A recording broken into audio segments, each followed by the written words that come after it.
You know the quarantine procedures. 24 hours for decontamination. Welcome to Primary Technology, the show about the tech news that matters. Special show this week. We're going to talk about Samsung Galaxy Unpacks, all the new folds and flips. OpenAI actually had a breaking containment situation with one of their models. We'll get into that. Chinese models are getting really good. Apple might come out with a leasing type deal for their devices and a ton more. This episode is brought to you by Claude, NordLayer, and you, members who support us directly. I'm one of your hosts, Stephen Robles, and joining us for the first time in a very special episode, special guest, Lexy Savvides. How's it going, Lexy? Hi, Stephen. I'm doing great. What an honor. Thank you for inviting me on the show. And I know we've been trying to do this for many, many moons, as they say. And I am so excited. I'm so excited to finally be here and make this happen. So yes. I'm stoked. Awesome. Well, thanks so much for being here. I'm excited because you have the Galaxy Watch Ultra 2. That's the name, right? Yes. That is the name. I do have it right here. Ooh. On the wrist. And you really do some great work with fitness trackers and watches. And so we'll get into that in a bit. And you have last year's Fold, is that right? You have that Z as well. Fold 7, yes. I've got that as well. Unfortunately, not the new one, but I don't know if even on camera, definitely not on audio podcast, you wouldn't be able to tell the difference. That's the thing. But I do want to get your take on just folds in general, because it seems like this is going to pave the way for maybe the iPhone Fold this September and how useful folds are. I want to get your take on that. So we'll do it. Quick 5-star review shout-outs. Thank you for all those who did that. Dane Zero from the USA says we're their new fave podcast. Doesn't know anyone in Antarctica, and that's fine. Lexi, do you know or have you ever been to Antarctica by chance? No, but I did have the opportunity once to do a flyover flight of Antarctica. I wasn't able to actually go on it, but I was invited on it. Does that count? I could have seen it. That counts very much so.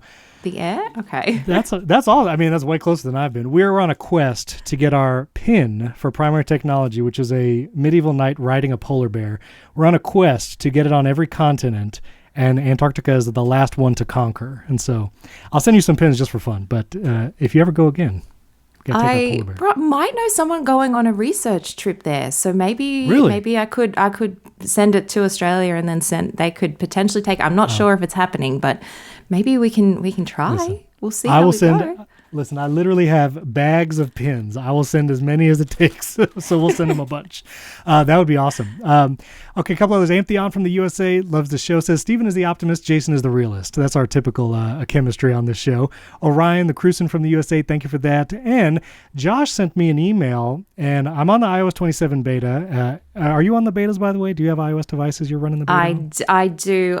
And I'm running it on the primary iPhone that I have. And I'm just, normally I don't do that and I wouldn't recommend that for most people. But this year I just thought, hey, I'm just going to fly by the seat of my pants and do it and see what happens. And it's actually been fine, like really fine compared to iOS 26. It was really fine. I was getting a ton of springboard crashes over the weekend for some reason, like beta 3 was fine. And then all of a sudden, I would swipe a couple times. I had to reset my iPhone or restart it multiple times a day. But beta 4 came out this past Monday. It is great. And Josh pointed out, if you use Apple Mail, which I do, the Remind Me feature, which came out 1 or 2 years ago, you can set an email and say, remind me later, but it would not leave your inbox. It wasn't really an official snooze feature. But now it does. There is a setting. If you go to Settings, Apps, Mail, and you can say, move Remind Me messages to the Remind Me inbox, and it will leave your inbox until the time that you set to be reminded. So it's an official, legitimate snooze feature in Apple Mail. It does sync across your Apple devices if you enable that Remind Me box on your Mac and your iPad. And so I'm excited because it's an official snooze feature. Do you use snoozing on your emails? I don't. And I don't use, on my iOS devices, I don't use Apple Mail, but I feel like iOS 27 could be the catalyst that gets me to try it. I mean, I am just, so accustomed to using Gmail across everything just because I'm constantly going between iOS and Android. So I need to have like that flexibility, even though, yes, I know I can get Gmail through Apple Mail. It's never been appealing, but the more I hear people talk about it and the more I see the implementation, and obviously it's indexed the whole device. And now I'm like, maybe I should, because then I get that flexibility. We'll see. I don't know. Do you think I should do it? Well, a lot of people, I'm so on the fence. I posted about that Remind Me feature, and all the Gmail users were like, you still can't get push mail from Google on iPhone, like you can if you connect to your account. So I totally get, if you use the Gmail account. But for someone like me, I have Fastmail as my primary. I have a couple other accounts that I sync, but I actually like the Apple Mail interface. So I think if you're in the dual lifestyle like you are, and you really are testing a bunch of devices, it totally makes sense to be in the Gmail world. But I like Apple Mail. Okay, and last thing, Ruan sent me an email. I want to hear your podcast app of choice because Pocket Cast actually has a few updates coming out. I didn't realize they have this whole GitHub page where they're talking about features that are coming. Not only do they have automated chapters coming in Pocket Cast soon, but they've implemented HLS video in Pocket Cast, and this is the open standard for video. And so very soon, it's in a test flight now, and Ruan sent me the screenshot. But you can, if you're on the test flight for Pocket Cast, you can watch this podcast in Pocket Cast with HLS video, and it's there. It's good. And so Pocket Cast is always it was my main podcast app for a long time.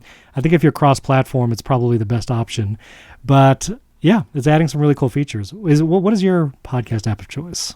You're going to really laugh at me. It is a streaming service. It's generally Spotify. That's how I'm doing a lot of the consumption of this. Sure. I mean, again, being cross-platform a lot of the time, it is just easier to kind of have it consolidated rather than just in an app. But maybe with this new feature, I should give Pocket Cast a try. And I did a comparison recently, and Spotify surprisingly has a lot of features that other platforms don't. They did video first, and they have chapters and follow-along transcripts for video. Apple's adding that in iOS 27, but Spotify had it right now. Plus, you can do things like upload a vertical clip for your podcast episode, and that could be featured in like Discovery. So no shame. Like Spotify actually has some great features for podcasts. I just like the separation of having like my podcast over here, my music over here. But Spotify is actually a good podcast app. So yeah, good call. Yeah.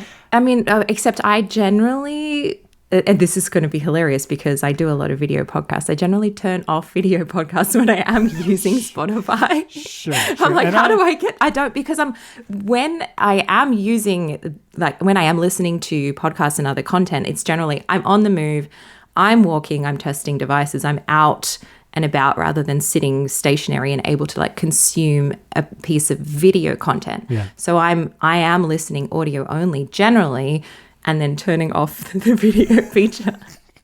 But please, if you are watching this, turn it on because, we have this beautiful matching background right now. We do. We did not plan this. We didn't plan Not it. at all.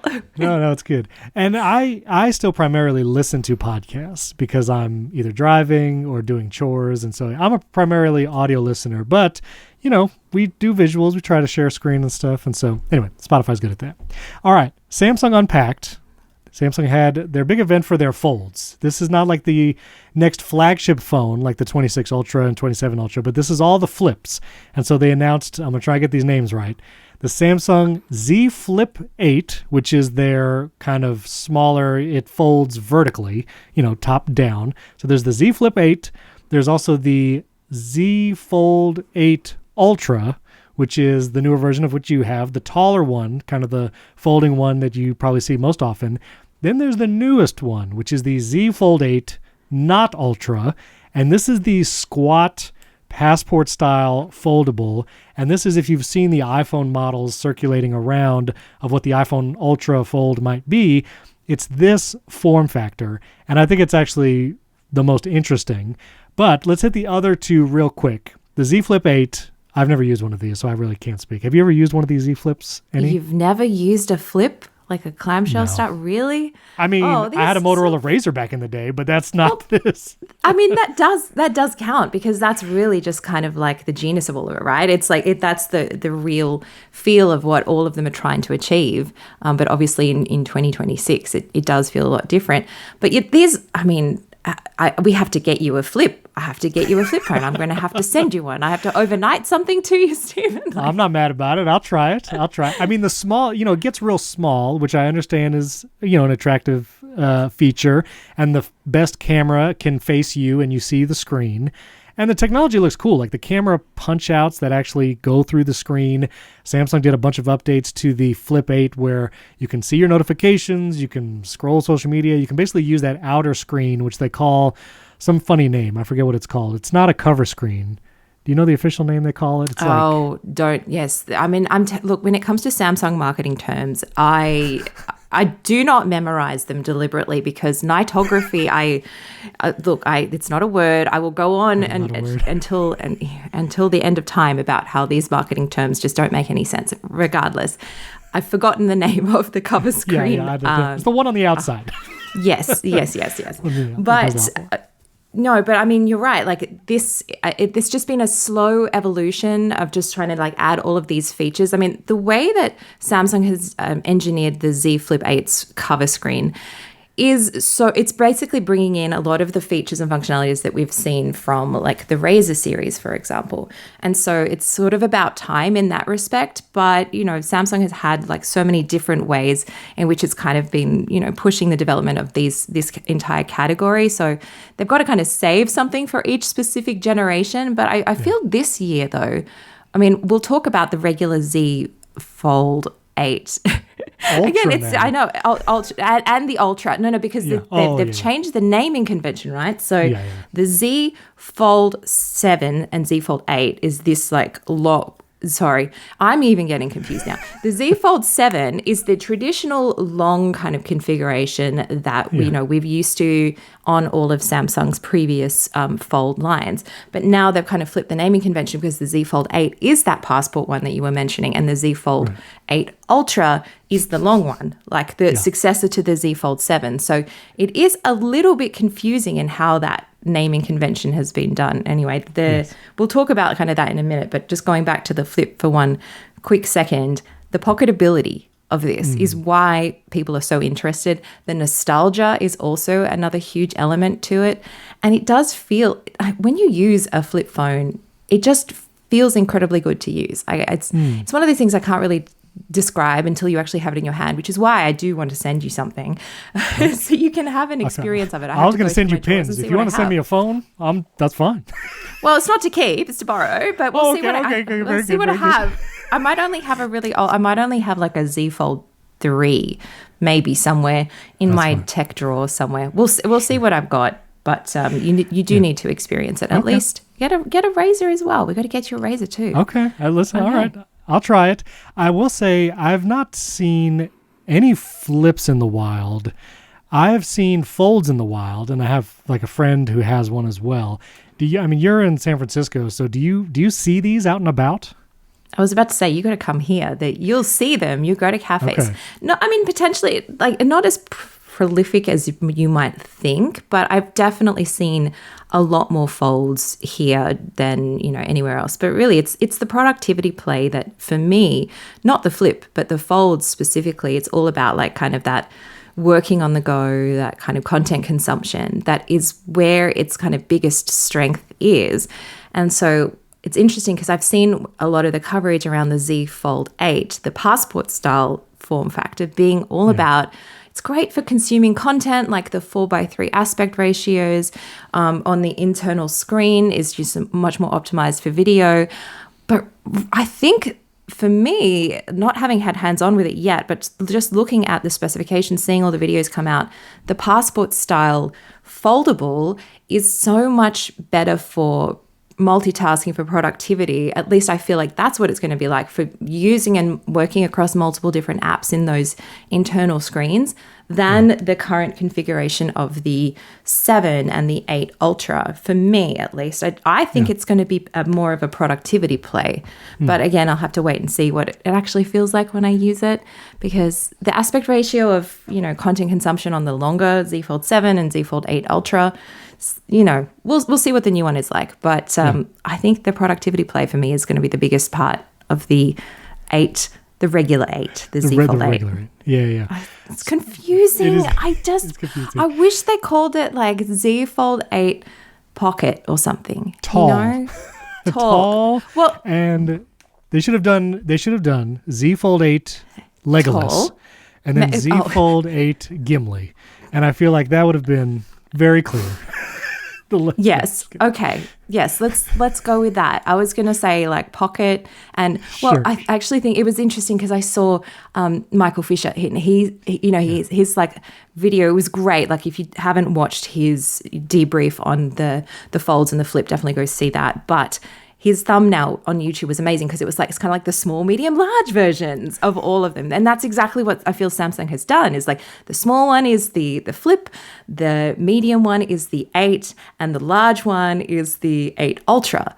So I thought that was like a great way. It's like, small, medium, large. I like That's that. it. I will link his video. I'll also link MKBHD's because he has compared them all. And the Z8 Ultra. So this is the big one. And there have been some improvements. I'm linking all of the Verge articles as well because David Immel from like Waveform, he works with MKBHD. He actually did a lot of the photography for these devices this week, and the photography is amazing. So you should go to the articles and look at the photos because they're awesome. But the Z Fold 8 Ultra, the big one, Samsung made a big deal about this new Flex titanium technology, which is going to lessen the crease of the foldable. The battery is bigger, 5,000 milliamp hours. There's 45-watt charging now. Samsung developed this like dual charging system where both batteries, because there's a battery on both sides of the Z Fold 8 Ultra, it'll charge faster. And there was one feature, I watched the keynote breakdown, and I really liked the fan cam feature, which is basically a live subject tracking. So if you record a landscape video and you want it to be focused on one person because you're going to make it a reel or a TikTok, Samsung will just do that for you when you edit the app or when you tell it to do the fan cam. Like all of that is very cool. I have just 2 questions for you, Lexi, because you have last year's model. You've used it a bunch. The crease, is it actually an issue or not? And how useful is the folding anyway? Well, we have to always have something to complain about, right? And for many people, the crease is kind of the one thing that really will get their goat, right? As they say, right? And for me, I don't notice it that much when I'm immersed in the device. And, for example, using content, watching things, when I was, using this as kind of my daily, I would watch a lot of content like at night, in the middle of the night, with a young newborn baby. I would basically be using like the Fold as kind of my daily just to consume content, at 3 in the morning. And I didn't notice the crease at all. And I'd be using it for hours at a time, watching things just like going, I wish I could sleep, but thank goodness YouTube exists, right? So, for me, it doesn't really bother me that much. But over time, if you think about, a regular consumer, I was very fortunate that this is a review unit that I was sent from Samsung. So I didn't have to pay the $2,000 for it. It does go back, though, obviously, with all review units that I get. They do eventually go back to the manufacturer.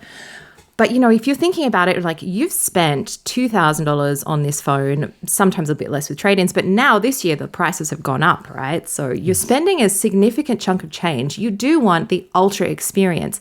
And I said this about the S26 Ultra when I reviewed it earlier in the year. You want like a true premium Ultra experience that is deserving of that name. And for a lot of people, the crease in the display is still something that is an annoyance. Like we're 8 generations in now, and we do want to have like that experience that does feel like a true tablet when you unfold it. We've seen like other manufacturers like the Oppo, I sound like the Australian Oppo, N6 Find. I'm sorry, I always get those names. I'm terrible when it comes to just like the It's not you. They're all of model names. Yeah. But it's my job, right? Like I need to memorize the names better. The crease, that the way reduced, the reduction of that crease, like was incredible on that device. And so we've seen like other people have been able to do it. So, I'm really looking forward to seeing how, thank you, Find N6. Thank you for pulling that up because, getting the names back to front is just something that I do all the time. But yes, wanting to have like the features on the device that are deserving of the Ultra name. And so having like the reduction in the crease, this new titanium technology that is, bonded differently, different levels of strength to help the screen be a little bit more durable as well. Again, it's about time. It's about time that we're doing something about this crease. And if the rumors about, like you mentioned, the iPhone Fold, the rumored iPhone Fold at the top of the show, and if that comes to fruition, and if that's real, as we're going to hopefully see in September, you know, if that does have a creaseless or like a minuscule crease in the display, which incidentally also might be made by Samsung Display, which I find quite hilarious. You know, then obviously we do want to have like the best, you know, preview of that right now. So we'll see. Right. But yeah, very long-winded way of saying who wants a crease, especially on a $2,000 device. That, and if and when Apple does the folding iPhone, you know, the Apple like everyone who follows Apple, they will freak out about corner radii and just the slightest design issue, whether it's hardware or software. And so I feel like when Apple does it, everyone's going to be looking for that crease, whether it actually bothers you or not in use. And like you're saying, probably in most use cases, like I have a friend with the Z Fold 7, and he'll open it up and do something, and like, yeah, you don't really see the crease when you're just looking at the content on the screen. But I think it'll be the story if Apple has not figured out how to minimize the crease as much as possible.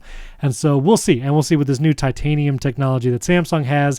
They showed like the cross section of the hinge during the keynote too, of like how, you know, the screen isn't like creased at the bottom. Like it does this little loop at the bottom of the mechanism to try and prevent that crease over time. So we will see. You know, we will see how good it is. But the one that I found most interesting, and that's most hopefully like the iPhone Fold, is this passport style, just the Z Fold 8 squat, we'll say. And this is MKBHD's video. I'll link his and Fisher's video. But this one, you know, MKBHD shows a couple things where, you know, if you're looking at a photo, it will actually fill the entire internal display because the aspect ratio is ideal for that. If you watch a video, of course, you're going to have black bars on the top and bottom, but it seems like it rides the line really nicely from nice outer screen to use that's still usable, and then the internal screen that is a good aspect ratio for both watching videos, looking at photos, or like you were saying, productivity, having an app on each side. I would be really inclined to try the iPhone version of this. I would try the Samsung version of it too. But the one thing that Samsung differentiated here is that it's not an Ultra, meaning it doesn't have the 3 cameras. It doesn't have maybe it's like the larger battery that the Ultra does. And so like the iPhone Air last year, I do wonder if people are going to have to choose between the Pros that have the 3 cameras, the best cameras, you know, the best display technology, whatever other improvements Apple makes, versus let's try the Fold, but it only has 2 cameras, so on and so forth. We'll see how Apple threads that needle. But how do you feel? And I mean, you haven't used it yet, but that passport style size, what was your feelings about that? I think I'm pretty bullish on it. I think it's going to be pretty good. I am excited about it because, you know, things like pocketability, portability is big. I've seen a lot of people who have particularly small hands get very excited about the prospect of having a device that is a little bit more, you know, the hand feel of that is going to be a bit better for them. So those elements are something that I'm looking forward to. There is also, you know, the things that we didn't talk about that the folds don't have, you know, like the S Pen support. Can I just go on a little bit about S Pen support and why these devices don't have it? Because I'm a little bit frustrated. And also I know we were going to talk about how excited I am about it, but I'm also like a little bit, why haven't we got the S Pen support on these devices? Were you a Note 7 apologist? Like, did you enjoy that phone? The Note 7, the one with the S Pen exploded. Oh, no. Maybe that's why it's in my mind. But did you like the versions of the Samsung phones with the S Pen? Like, you found that useful? Oh, my goodness. I'm a Note OG fan from way back. Like, I don't want to talk too long about how much I love the Note series and how the S series, the Ultra series specifically, is not the spiritual successor that I hoped it was going to be. I can talk about that. I have spoken about that in length in previous videos. So I won't bore you with that. No. And I will say there have been times when I'm working on my iPad with the Apple Pencil and I edit podcasts on my iPad with Apple Pencil. So I'm doing that every day.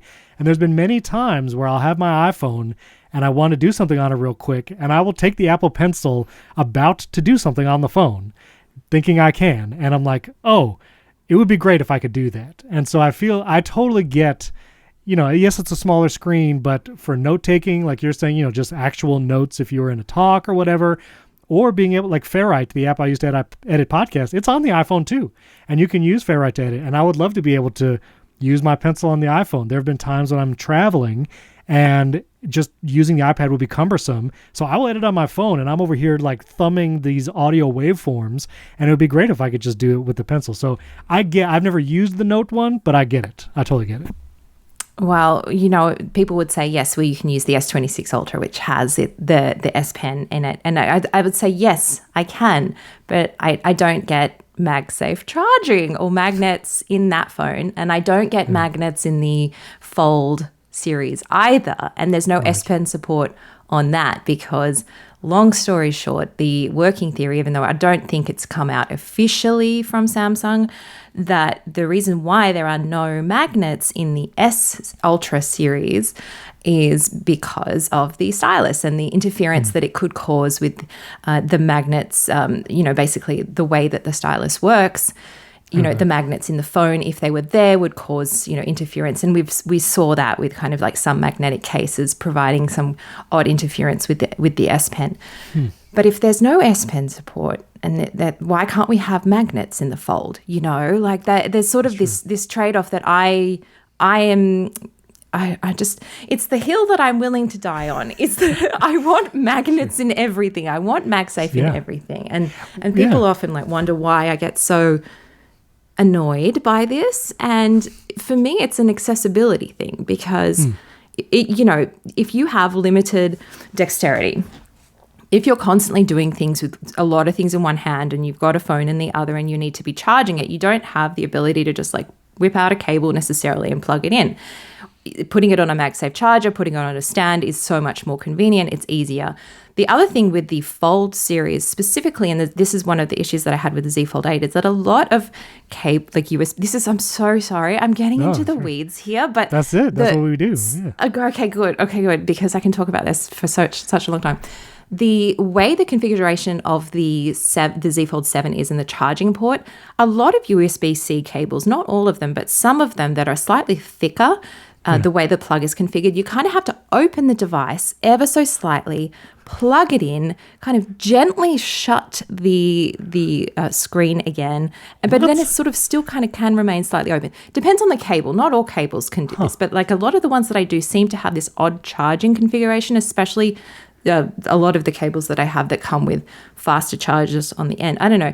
It's just a very odd way that, because it's such a thin design, the charging situation on the 7 for me has always been a little bit of an annoyance, and not having MagSafe is just a big pain point for me in general. Again, a lot of people do, get mad about this on both sides of the equation. So you can, please don't fight me in the comments, but I would love to hear like the other side of why MagSafe is not the thing, like why people don't want that in a phone. And Google put it like Pixel Snap, it's all over.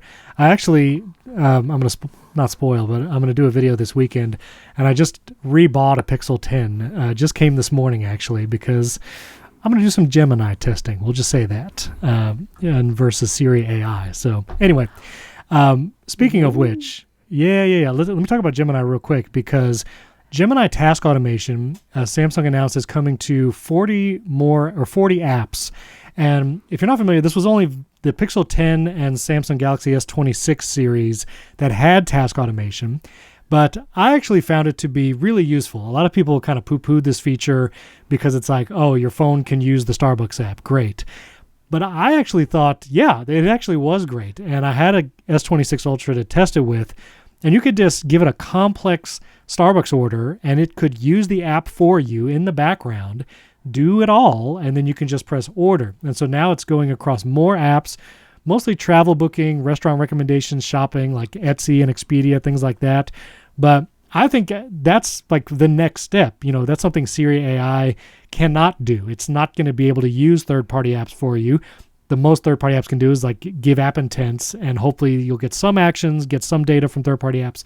But I've found task automation to be really interesting. Have you played around with that at all? What's your feeling on that and Gemini? And because you use more Android phones than I do, like thoughts on Gemini in general?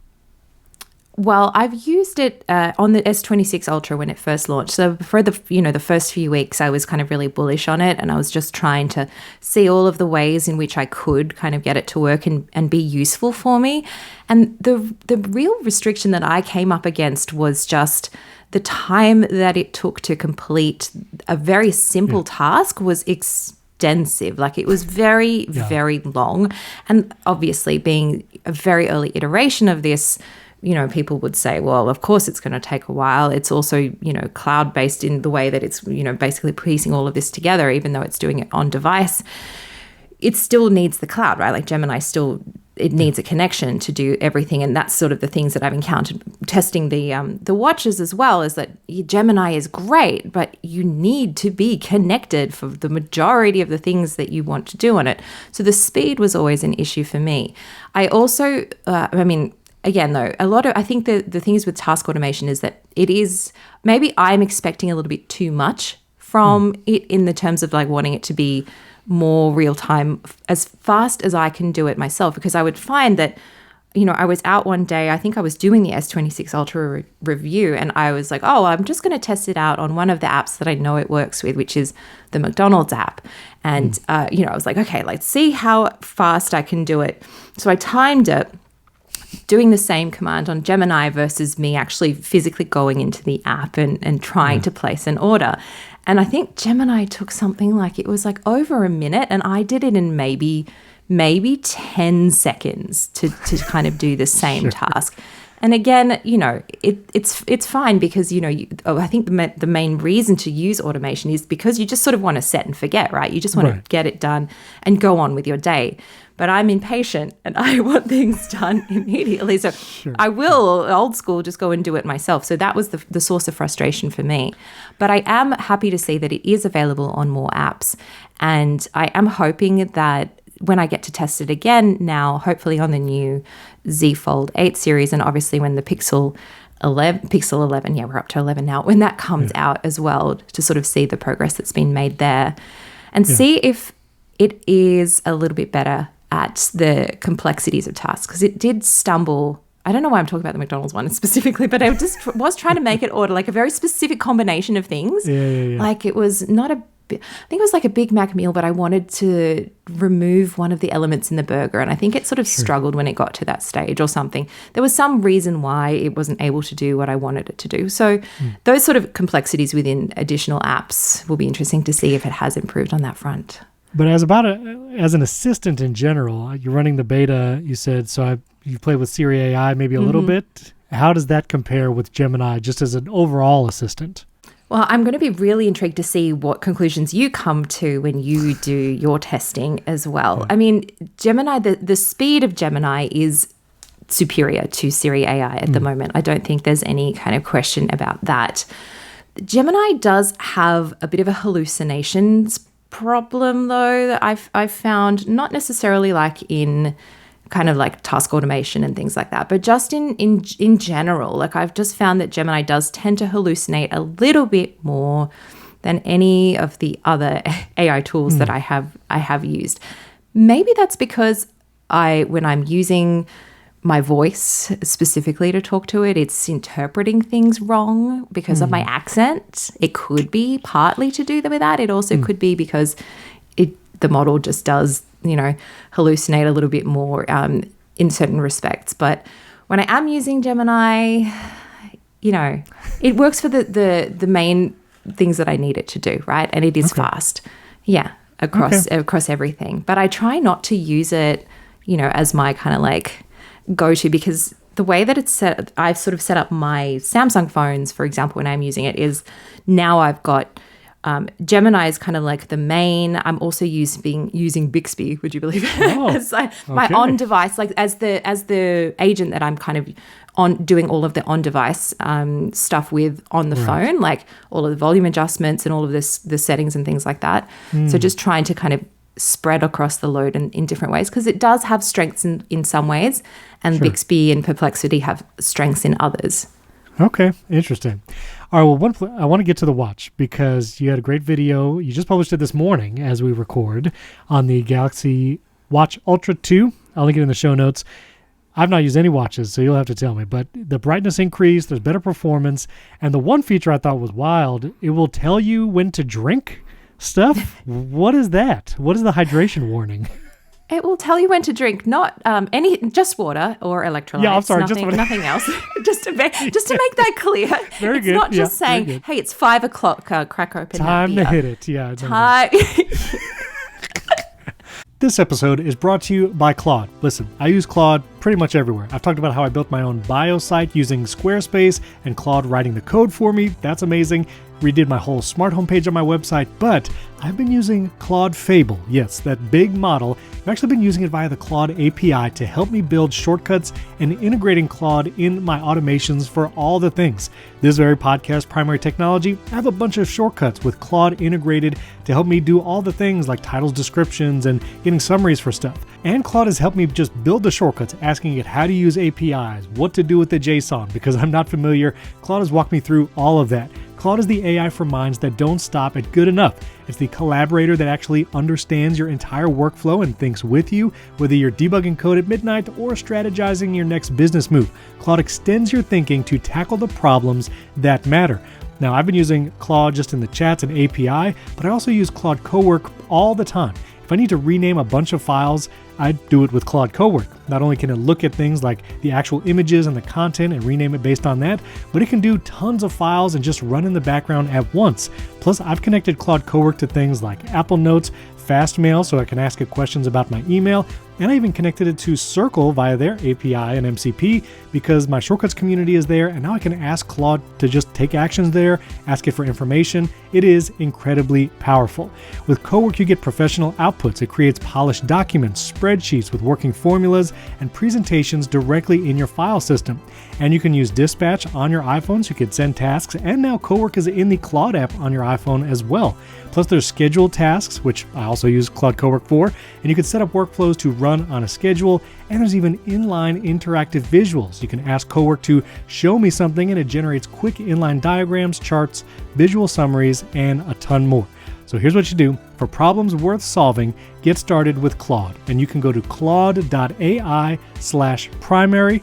That's claude.ai/primary and check out Claude Pro, which includes access to all of the features mentioned in today's episode. That's claude.ai/primary, and the link is down in the show notes. My thanks to Claude for sponsoring this episode, and to help you keep your business and team secure is our next sponsor, which is NordLayer. NordLayer is a network security platform for modern teams across different work environments, and it enables secure access to company systems with centralized control over users, devices, and network activity without additional hardware or complex infrastructure. And they have the best landing page. They have our podcast artwork on it. I just love it every time I get to pull that up.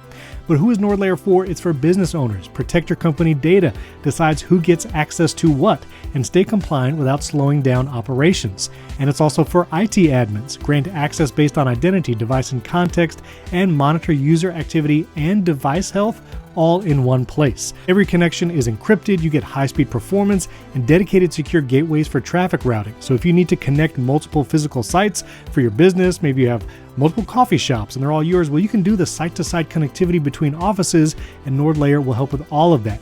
Users are verified by a single sign-on and MFA, security incidents are contained per network segment, and they have cloud firewall enforcement as well. Block malicious sites, risky downloads, and dangerous domains, detect shadow apps and unauthorized tools, including AI, monitor network activity for better visibility and control, and a ton more. So here's what you do.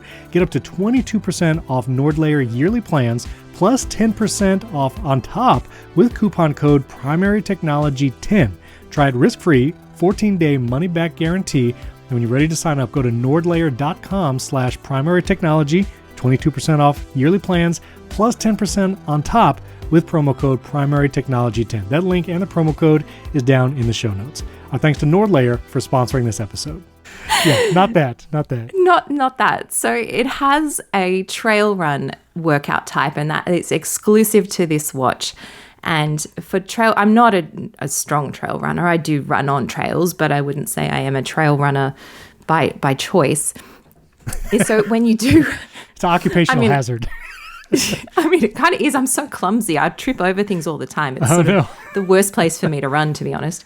But when you are on a trail run, like, you know, generally you're out in the wilderness in, you know, environments that are probably a little bit more harsh than if you're just running on the street or a track or something. And so, you know, you lose a lot of sweat, essentially. And so this is using basically like an AI calculation to determine when you've lost a certain percentage of water or sweat. And it tells you, hey, you should drink water. And it will give you the specific amount that you should rehydrate with in order to avoid dehydrating. It's pretty interesting. It does work as advertised, but again, it is not using necessarily, like, it's not a mechanical way, or like there's no sensor on board that is specifically like for sweat loss. It's using an AI calculation, a methodology to kind of pull together data from like your actual run, the environment, and the bioactive sensor, whatever it's reading from that as well, to come up with this measurement. And so it took me, I did 37 minutes of running before it told me I needed to drink a little bit more. But I was so thirsty before that. I would have loved to have had a drink earlier.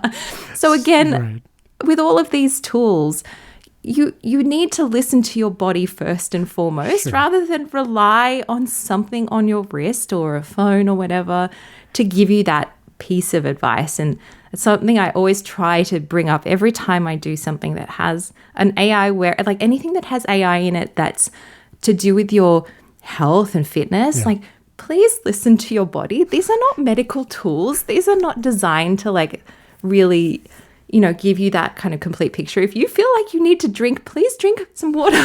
Don't listen to your watch if you know, it doesn't tell you yet.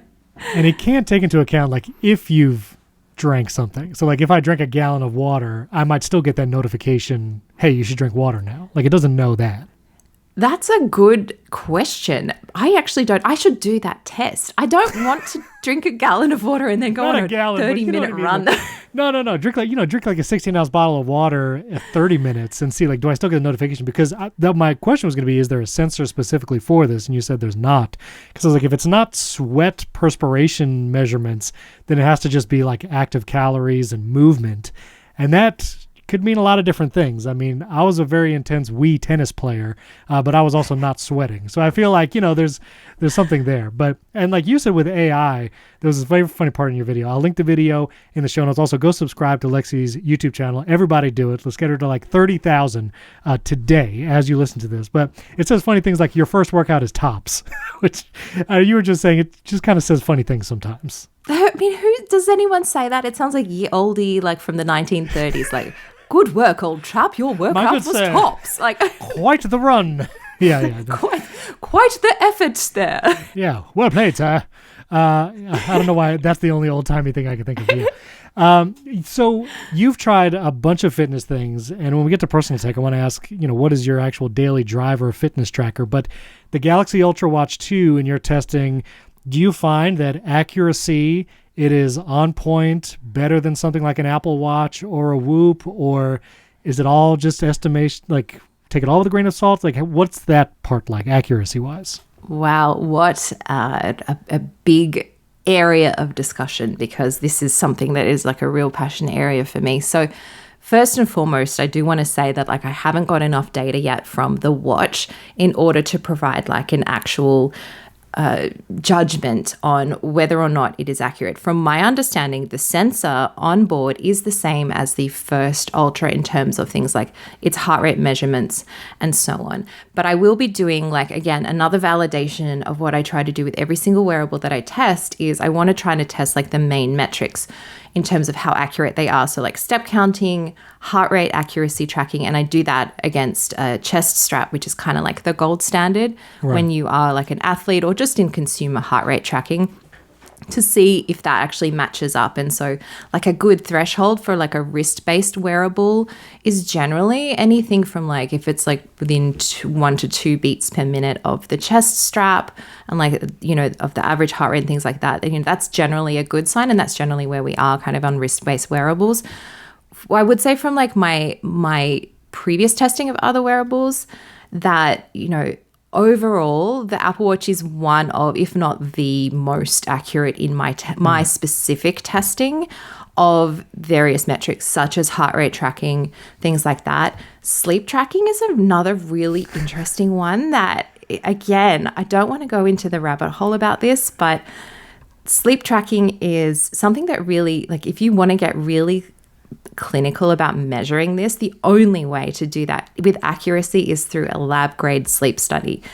And so the ultimate test, I think a journalist from the Wall Street Journal did this, and I was annoyed because I'd kind of done this before, but props to her because she did an amazing debrief of comparing like the Whoop, the Apple Watch, the Oura Ring, and I think there was one more. And she did a lab grade sleep study to kind of compare the accuracy of the sleep tracking and a number of other metrics. So it's a great piece. You should go check it out if you haven't seen it already.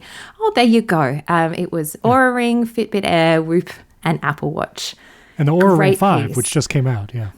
Yes, I'm wearing it right now, actually. Oh, look at that. Okay. I'm decked out in it. Yeah. So you found the Apple Watch is still, of all like the wrist ring wearable types, you find it to be the most accurate. I wouldn't say, I'm not going to say like have the blanket statement of it's the most accurate for absolutely everything. I think for wrist-based specifically, for many of the metrics that I'm kind of looking at, it is very accurate. It is kind of the one thing that I am like kind of looking at as almost like the North Star, but not, there's so many different variables here. Like, again, for example, like the Pixel Watch 4 is fantastic for certain elements. Like its heart rate tracking is fantastic. It's really, really good at that. But it falls down when it comes to things like distance and route calculations in like GPS-based workouts, when you are doing very niche things like doing a dog walk, like or pushing a stroller. And it gets like things like distance and step count wrong, for example, even though it has like amazing ways of calculating heart rate in other respects. Again, I don't want to go down the rabbit hole here. If you do want to talk about this like in more depth, we could do another like breakout. I should do a breakout video. I should do a breakout video on this. I should. We'll do a breakout video and then come back. We could do a special episode because, I won't go too deep, but all the health tracking features as a casual user, they're interesting. It's whatever. But when someone is actually going to depend on the numbers, it becomes very important. How much do I trust these numbers? And like my mom in recent months, she's been having some heart things and she's on now different medications. And she has an Apple Watch. She's had it for a few years, but now she's like very attuned to what those numbers are doing. And if she sees the notification of like your trending heart rate, resting heart rate has changed, that could induce some anxiety of like, wait, is that good? Is that bad? Is the medication doing something? And she was even really looking at like the blood oxygen measurements on the Apple Watch. And I had to tell her like, Mom, do not stress about the blood oxygen, because if there's any sensor on the watch that doesn't matter as much, like don't worry about the blood oxygen. Like it might tell you you're at 95% and it might not be right. So when you're really depending on this stuff, and I also had someone, I've talked about it before, someone I knew personally who got the Apple Watch notification that their heart rate was too high and found out she was in kidney failure. And so there are times when these are very important and the accuracy is important. So I think it's valuable information. Maybe we should come back and talk about it again. But you do have to know, like, all right, the sleep score, my Apple Watch tells me I'm going to feel terrible today. Take that with a grain of salt. Like maybe I went to bed a little late. The sleep score is kind of ambiguous. But like you're saying, the heart rate tracking, yeah, if it says my resting heart rate is 20 beats higher than it was a few months ago, that's something to maybe take into consideration kind of thing. Is that how you approach some of these numbers? Yeah, well, really, like the key thing to remember, you kind of hit the nail on the head. These are not medical devices. There are some sensors and some features that are FDA cleared, which basically means that like they have been validated in that respect. And so that maybe you could use those a little bit more as kind of like a truth that you can take to your medical provider and be like, hey, like my watch has told me that like I'm showing signs of AFib. Let's do a test to see if that is actually the case. Like those are the sort of signals that you should be paying more attention to, like you found with, your mom and your friends. Like those definitely like do take those into consideration. Things like sleep scores. Oh, I can talk about sleep scores. So just really quickly, sleep scores are a proprietary measurement that each device calculates differently. It is a calculation. It is not based on a standard. Every single wearable does sleep scores differently. That's why if you wear an Oura Ring, you wear an Apple Watch, you wear a Galaxy Watch, they're all going to calculate that sleep score differently because they take into account different weightings of things, like how long it took you to fall asleep, how long you've stayed in certain sleep stages. And also the way in which they measure like sleep stages is not the same. There's no consistency across devices. So sleep scores, if they help you, great. They can be a great way to gamify getting better sleep for a lot of people. But if they make you stressed and more anxious, don't look at it and don't worry, because sometimes they don't tell you how you feel at all, and they can't diagnose anything like a sleep disorder. You can't do that with a watch unless it's potentially a sign of sleep apnea, which is, again, like going back to that medical FDA cleared validation that I was talking about earlier. Those are the things that you can be paying attention to. Sleep scores can be, I just treat them as a bit of fun, to be honest. I'll just do for everybody, if you're concerned about your sleep score, I'll tell you what it says. Go to bed earlier and get 7+ hours of sleep at night. That's like the only thing like it's going to tell you, And if you stayed up late, you might not feel great. And to your point about like the sleep score is basically like arbitrary, calculated differently. I recommended this app recently. It's a free iPhone app made by former Apple employees. It's called Trackables. Again, totally free, doesn't no weird tracking stuff, but you give it access to your health data and it will give you a different sleep score than you got in the stock health app, because it's just calculating the numbers differently, maybe not over-indexing on your bedtime and wake time, but just on overall time of sleep. So you can get a different score if you just want a different score. You know what I mean? Like it's not, don't put too much weight on it, basically. That's it. And last thing, Samsung-wise, and then we got to talk about OpenAI. They got smart glasses coming out. I just recently did a whole video on the Meta glasses. I since returned them, and now Samsung's like, no, well, we're going to do it too. And it looks very similar. This is Gentle Monster and Warby Parker designs. It's going to have the camera. It's going to have Gemini built in. It's still a camera on your face, and so I'm not sure how they're going to solve that cultural issue. But have you tried smart glasses ever? Do you have any interest in this? Yeah, I actually tried the Google prototype of these at Google I/O back in May. It's the second time that I've tried them, actually. So last year, they showed off kind of like the working prototype, the Android XR, in the little sandbox demo that they had at Google I/O. And it was, you could get turn-by-turn navigation on a little display in, your vision. That was particularly cool. And they obviously had a camera. They had the ability to kind of use Gemini, like you would look at something and ask, what am I looking at? Like, what is this picture? And Gemini would tell you about it in your ear. That demo was like particularly cool for me to see. The version that I saw this year was audio only, though, because the ones that are going to ship are not going to have the binocular displays. They're not going to have anything in your field of vision. It's just going to be audio only, and it's going to require the phone to be with you. They had a camera in these ones, and it was interesting the demo that they asked me to try, because it was really just about kind of like having a little bit of fun with the Gemini capabilities in photo editing specifically. Like you could say, take a photo of what is in front of me and then change the back. I did this most ridiculous prompt when I did it. And I think they were looking at me like, why did you ask it this really weird, judging weird your prompt?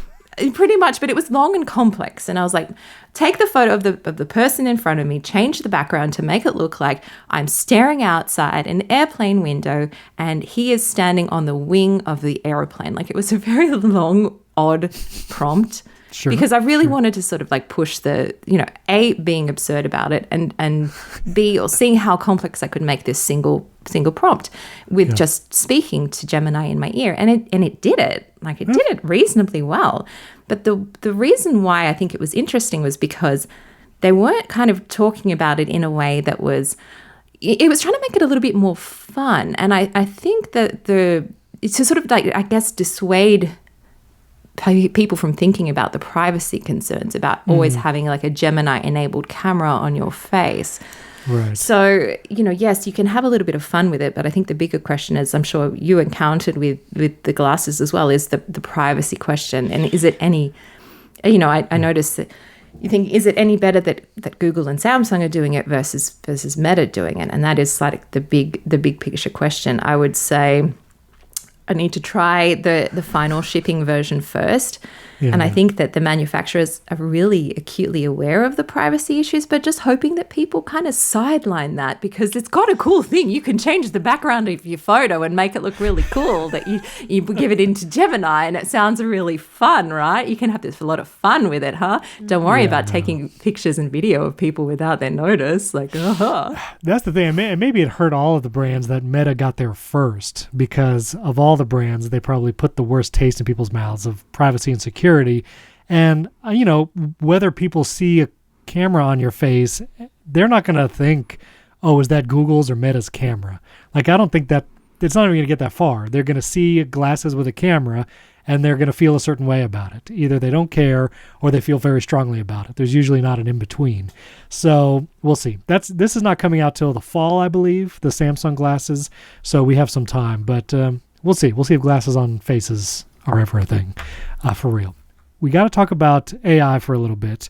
And we talked in the pre-show, which Lexy did do a little pre-show for us, and so thank you for that.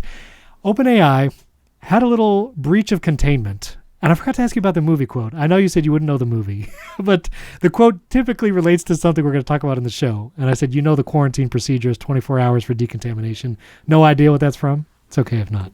No idea. I'm really sorry. I am the world's worst person to talk to when it comes to popular culture quotes and movie quotes specifically. Love consuming it. It just doesn't stick in my brain. So I can't sit here and quote movies at you all day. I'd love to. That's not my strength. That's totally fine. I chose an older one, and you're probably too young to even know I've watched this, but it is from Alien, the first Alien movie. And so that's what that's from. But breaking containment was the theme, because that's exactly what happened with OpenAI this week. And they actually have this press release that I'll link in the show notes. And they explained what happened. But the short story is OpenAI was testing their models for cybersecurity.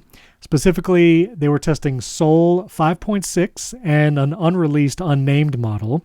And they were supposedly sandboxed it, limited it to not have internet access except for this one very specific internal use case. And the prompt that they gave it, the models basically broke containment. They got to full internet access and breached the Hugging Face company. And so I'm going to read something real quick from the press release. This is from OpenAI. They said, quote, "While operating in our sandboxed testing environment, our model spent a substantial amount of inference compute finding a way to obtain open internet access in pursuit of solving the evaluation problem.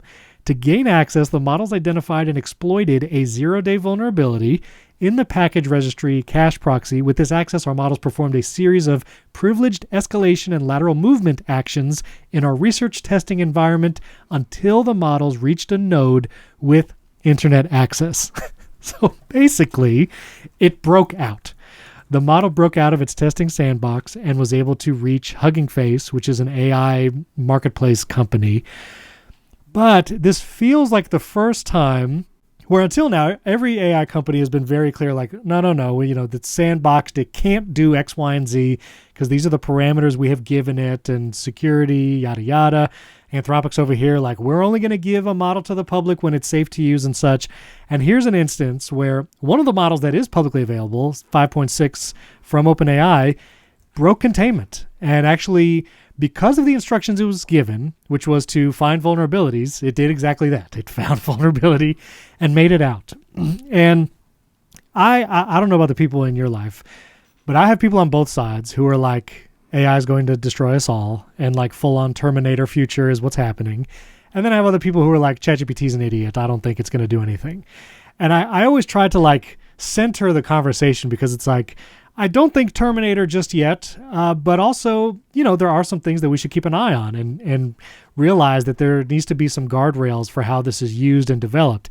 And this feels like one notch in the belt for the Terminator side of like, this model made it out of OpenAI's own sandbox. And it seems like any vulnerability, no matter how small that like mouse hole is, like if you give the AI an instruction, it will do it. And this was not an instruction that OpenAI gave it. OpenAI didn't say, find a vulnerability to open internet access and try to access it. That wasn't an instruction OpenAI gave it. It was having it test vulnerabilities elsewhere. So I don't know. This one, I'm not scared, but I do think this is a red flag to say, hey, maybe we should be a little more careful. What do you think? It's a red flag. There's sort of two things that I'm thinking of here. Number one, it's sort of done it's a test that was set for it, and so it's kind of gone about it in a way that almost like someone would cheat on a test at like school potentially would think about, like in sort of, but in like a very movie-esque extreme way. Like, oh, I'm going to go break into the teacher's office where they have all of the tests and all of the results, and that's where I'm going to go be able to find it, and then I can pass it off as my own. It kind of feels like the model was trained on like a very devious like student in that respect, potentially. The other thing is that I am more scared about this than I think many people might be. The reason why I think I am more scared about this is because of the reception that it's had from, like, for example, the CEO of Hugging Face tweeted, we spent the past 24 hours working closely with OpenAI. We strongly believe there was no malicious intent. That's not the part that I'm scared about. The part that I'm scared about is this phrase. It's quite mind-blowing that all of this happened autonomously! ! The fact that it is being described as mind-blowing by the CEO, it's language that I wouldn't necessarily attribute to something of this scale. I don't know if it is mind-blowing in a way, but it is also purely terrifying. Like, I feel like the gravity of this is not being recognized, and maybe this is more of the skeptics approach that I come from, is that I don't trust this yet. And obviously people developing it are very bullish about it, of like, this is exciting, this is a moment. It's mind-blowing, it's something that we're working on, but no, we don't have the containment, we don't have the guardrails up in place. It's something where it's moving faster than any regulation, it's moving faster than even the CEOs are kind of giving it credit for. So has this happened before, and this is the first time that we're kind of hearing about it publicly? That is my other question. That's true. Because what if it was something a little bit more serious? It broke into an AI like a repository, right? Sure. What if this was critical infrastructure? What if this was something that was of a completely different playing field than what we're talking about? That is what, to me, is the scary element. And to just sort of have like this is mind-blowing, and have lots of exclamation marks in this tweet, like that's not giving me confidence here that this is being treated with the gravity that maybe it should be. Right, like government databases or just personal information. I mean, how many credit card breaches have there been from just like Home Depot or whatever, where a bunch of credit card numbers are leaked because someone broke into it? And that wasn't even with the AI, that was just with hackers or whatever. And I will link the tweet.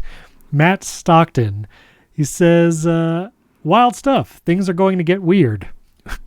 Which does feel like a very flippant reaction to... Things are already weird. Like, that is the understatement of the century, I think, here. Like, why are we just sort of sitting back and being a little bit too blasé about it? We should be worried about this. We should be thinking about what is... I hope somebody a lot smarter than me, who has a lot more access and ability to kind of think these things through and has the knowledge set, is actually... I hope that this is not just... Because I'm a tech journalist, but I'm also an everyday consumer, right? And I'm not, I don't have the ability to go and be like, oh, excuse me, like, I think we should set up some better guardrails here. We should be implementing different policies. This is just all seems like, I'm terrified. No one else seems to be on that has the ability to kind of do something about this. Yeah, I mean, I'm not terrified, because sometimes I'll ask Claude Opus, give me 10 words that mean this, all starting with the letter S, and it'll give me a few that start with C because they're soft C words. And I'm like, all right, well, you didn't get that, but that might also be flippant on my part. I want to link to one other thing. I'm linking this in my top 5 tech show tomorrow, but Jack Conte, Patreon founder, and Pamplemousse, the band, he had a talk at South by Southwest, and it's talking about the future of creativity in a world with AI. It is a brilliant talk. I cried at least twice watching it. But he does this great comparison of film to AI, namely, as film technology improved and progressed, many times people would make films that just mimicked what was before, using the new technology. So they would basically record a stage presentation, and that would be the film before we actually did different things with the film cameras that we had. And he's saying right now with AI, a lot of it is just doing things we did before, just easier or faster, like generating AI footage of, like he shows, horses running in a field. That's something you can capture with a camera today. Like we're just mimicking what we can do today with the tools we have. And we're so early, we don't know what these tools will be used for once we actually understand them and give them tasks that are unique to their capabilities. So, and I liked his talk because it wasn't doomsday-ish, but it was, here's like the current state and here's what we need to watch out for. And he also was very strong about just AI taking people's work and not crediting them. And it's interesting because there was a bunch of Chinese models that were announced, I think it was last week, and how they're very close to the models of U.S. companies, basically all the way up till Fable. It's just Fable's still the best maybe, but these other models like Qwen 3.8 and companies like OpenAI and Anthropic, they're like, hey, don't distill our models. And it's like, well, hey, don't take all the YouTube videos that have ever existed and don't train your models on those. And so there's this weird dynamic of, it's a little bit contradictory and hypocritical from these companies who have trained their models on the entire world's creativity and data, and now they don't want their models distilled by other models. And also, we're still very early, but also maybe put some more boundaries in place so this thing doesn't break containment. So anyway, that was a lot of thoughts. Sorry, but no, I love it. Yeah. I'm interested. Okay. I'm interested to go watch this. I feel like maybe this is this the going back to, this is a very old reference, but so the mechanical reproduction and there's a Walter Benjamin essay. This is from the 1800s. It's Art in the Age of Mechanical Reproduction, and it's basically talking about how the aura of a human-made artwork is something that cannot be replicated by a machine, or can it? And so it's this big think piece, and I highly recommend I'm going to go back and look at it afterwards, because it's been probably like 15 years since I last read this, and I feel like this is like a document or something that maybe this talk is kind of referencing, and that's why I want to go watch it. Maybe this is kind of like one of those watershed moments that we have this turning point where we have this technology. We're talking about like the essence of what makes a video, what makes a photo. And I think these discussions have already happened in so many different respects. And so that's why I want to go watch this video. I don't have a complete finished thought to present to you on that, but I just did want to kind of bring that up as like, maybe this is like part of that discussion that's happening for the 21st century right now. For sure. All right, last quick thing, then we'll do personal tech and a quick bonus, but Apple supposedly next week, Gurman said that they're going to release a new leasing program. And so we've had the iPhone upgrade program for a long time. I use it. I mean, that's how I do my main iPhone. And that might be going away in place of this new leasing program. Again, this is not official yet. Apple hasn't announced anything. But Gurman is saying it should be coming out like July 28th. Apple's going to announce this. It would cover iPhone, iPad, Mac, and Apple Watch, although not the cheapest versions of those things, like not the Apple Watch SE, base model iPad, or MacBook Neo. It would be leasing programs that are 24 months for iPhone and Apple Watch, 36 months for Mac. And at the end of the lease, you can choose to purchase it, trade it in, give it back, or whatever. It's powered by Klarna for whatever that's worth. I don't know how I feel about it. I really liked the Apple iPhone upgrade program for a long time. AppleCare was included, whereas this new leasing program, AppleCare is supposedly not going to be a part of it, so there'll be an additional charge. Hopefully you can still buy it on top of the devices, but I don't know. I feel like maybe for some people, a leasing program would be helpful. It's interesting that Apple just raised a bunch of prices and are now releasing a program to help you get a device that's maybe less money up front. But I don't know. I don't know how I feel about it. We got to wait till it's official. But did you have any feelings about this when it announced? Exactly the same feeling that you had. I had the convenient timing if this actually does come to fruition next week, because we just had the rounds of people being shocked by price increases, and obviously, the September iPhone event, if it's September, October, whenever it's going to be, I'm sure we're going to see an increase in the base price of iPhone. We already saw Samsung, and I don't think enough people were kind of talking about the base price increase of all of the Samsung devices, but we're in this new reality now yes, it can very nice way to be like, don't worry, but the prices are increasing, but you don't necessarily have to pay it all up front. You can just slide in $30 a month and then pay your carrier a little extra as well, and and then trade in your device. And the other thing, because I remember when I covered the iPhone upgrade program, and I think it was 2015 when it first made its debut. I think it was 2015 anyway. That it was giving one of the things that I was most interested about was that it was a way in which potentially Apple could get a nice influx of older devices to then refurbish and resell as people kind of kept continually upgrading. And if that is another play that we're going to see again 10 years later, because people are holding on to their devices a little bit longer, even if they have like the desire to buy a new one, maybe this is another strategy to help people go, well, if I'm only leasing it, it's like a car, like I can upgrade it every year, or I can trade, like I don't own it.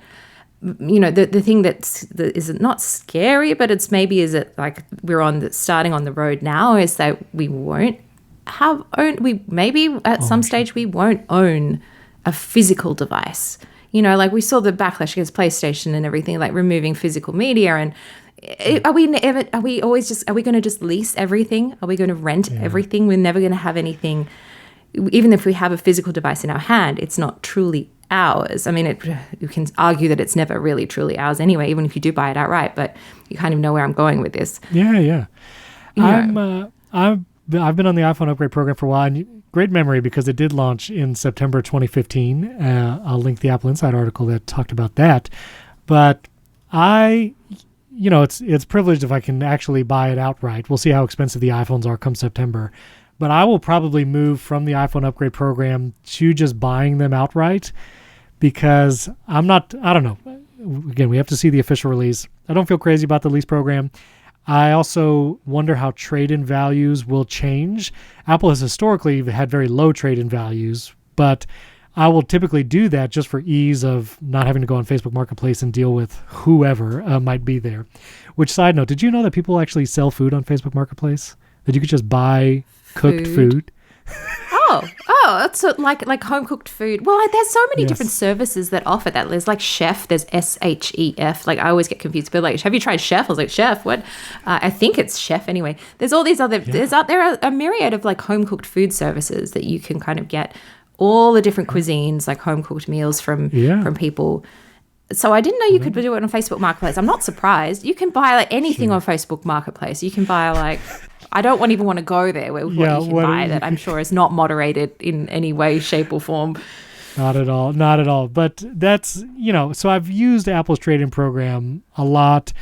So we'll see. I might just buy them outright. We'll see if it's announced next week and we'll cover it. Yeah, I think we will. But anyway, all right, quick personal tech and then one question for the bonus episode.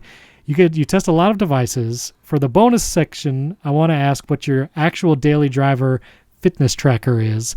But for this personal tech segment, tell me, what is your daily driver phone, computer, and or tablet if you use one? I don't use a tablet. I'm not a tablet person. I'm just not. I'm just not. I have a Fold if I want to do media consumption, and that is perfect because it kind of does everything that I need.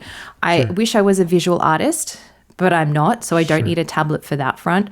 I would like it potentially for photo editing and maybe trying to dabble in video editing on the tablet, but I don't have the disposable income to get a tablet for the very limited use that I would need it for. Right. My daily laptop is my M4 MacBook Pro, which I love. I did a video on it. Like it was the best money that I've spent, even though I highly regret not getting the 1 terabyte storage version, which we did talk about in the pre-show. And past Lexy, future Lexy goes back in time to slap past Lexy and say, just spend a couple $100 more and get the better storage. It would have been way more, well, it would have been much cheaper than getting the storage upgrade now, because now it's all, but you wouldn't, you have no idea, you don't know this. See, future Lexy just needed to go, with the lottery numbers and everything, just go back in time and do that. Do it. So M4 MacBook Pro, and when it comes to phones, you should see my desk right now. It's wild. So I have a 17 Pro, that's my daily iPhone. I have the S26 Ultra that is my go-to Android for like the premium tier that I'm testing. But really, like the one that I've been really enjoying using as my daily Android has been the Pixel 10a. Oh. It was random $500 phone. But everyone hated this phone. Everyone hated this phone when it came out. Like when it was announced. But it's good. It's $500. It didn't get a price rise. It does everything I need. The cameras are really good for the money. Yeah. My only complaint is no magnets. Really. That's my biggest complaint. And yeah, I mean, Tensor, like it does what I need. It does what I need. And everything runs in the cloud anyway. And it has less AI than the pro level Pixels, which is a plus for me. Okay, interesting. It's Pixel 10a. Okay, very cool. Well, thank you, Lexy. We're going to link Lexy's YouTube and Instagram down in the show notes. Go subscribe.